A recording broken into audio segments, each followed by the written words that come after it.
la bonne équation? Biophie plus médecine, le tout multiplié par des entraînements, tu es sur la voie de la réussite. Vise le pass avec Isa. Chapitre référent, l'optique géométrique. Voici 2 QCM issus des annales de première année de médecine. Premier QCM. Concernant le spectre visible, quelle est la proposition exacte? Deuxième QCM. Soit 2 lentilles minces à coller.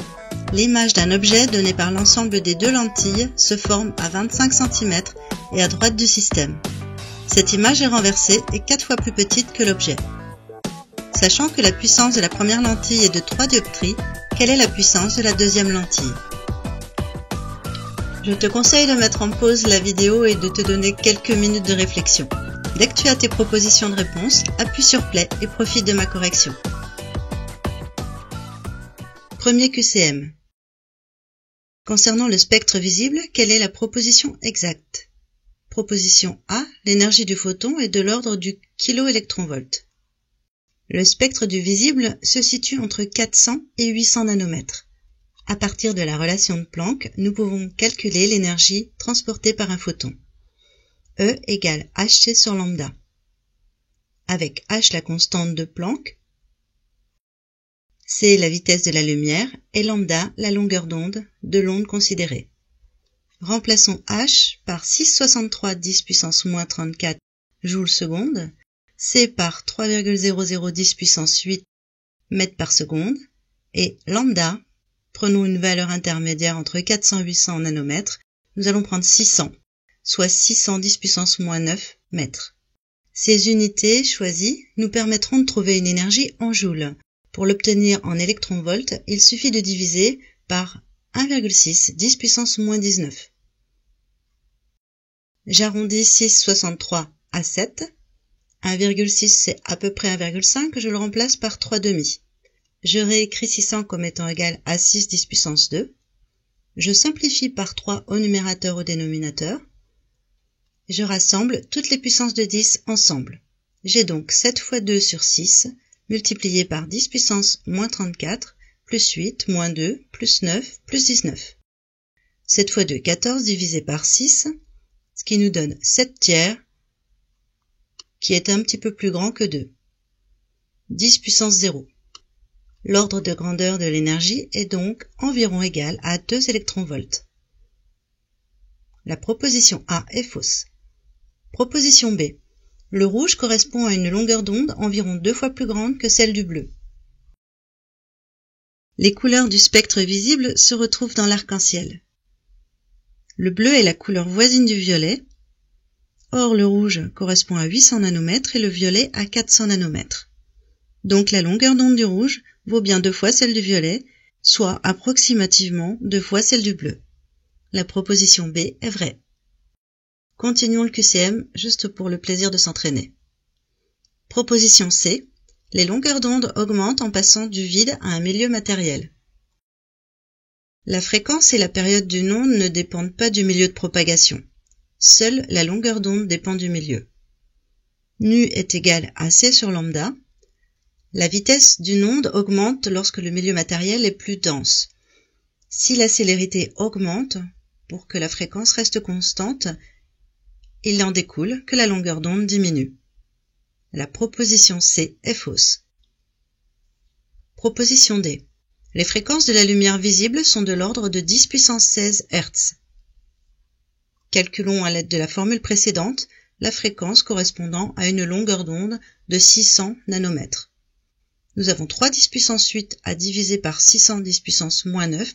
3 sur 6 égale 0,5. Je rapproche les puissances de 10. 10 puissance 8 moins 2 plus 9. 10 puissance 15. 0,5 a pour ordre de grandeur 1. J'ai donc 10 puissance 15 Hz comme ordre de grandeur. La proposition D est fausse. Proposition E. Le spectre visible couvre environ 4 micromètres du spectre électromagnétique. L'étendue du spectre visible va de 800 à 400 nanomètres, soit 400 nanomètres de différence ou encore 0,4 micromètres. La proposition E est fausse. Deuxième QCM. Soit 2 lentilles minces à coller. L'image d'un objet donné par l'ensemble des deux lentilles se forme à 25 cm et à droite du système. Cette image est renversée et 4 fois plus petite que l'objet.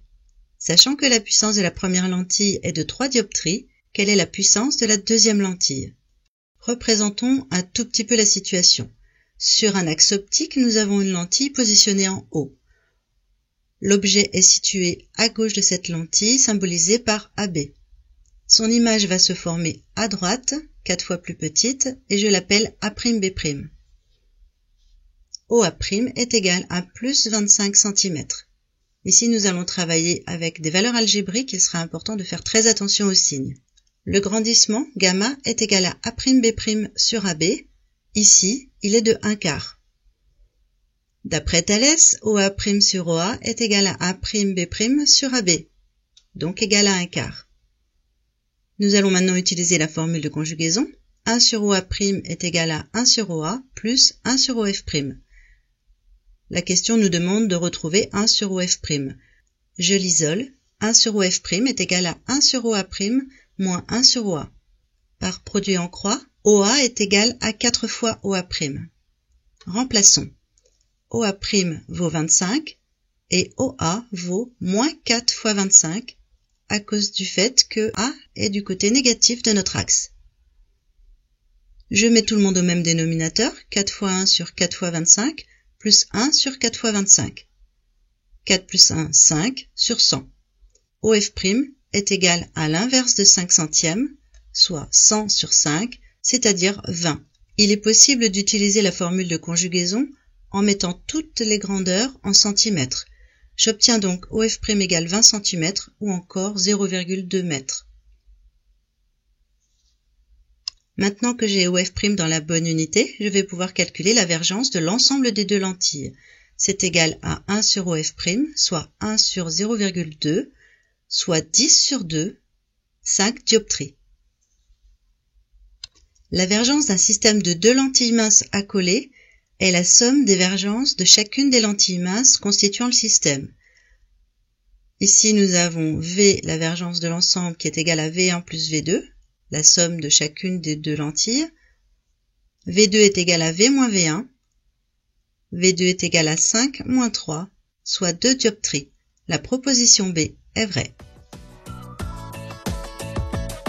Continue à t'entraîner avec ces nouvelles questions issues des annales de première année de médecine. Mes corrigés détaillés des annales de PASS sont disponibles en PDF et je t'explique comment les obtenir dans la description. Afin de ne pas manquer la sortie de mes prochains QCM, abonne-toi et active la cloche pour en être averti.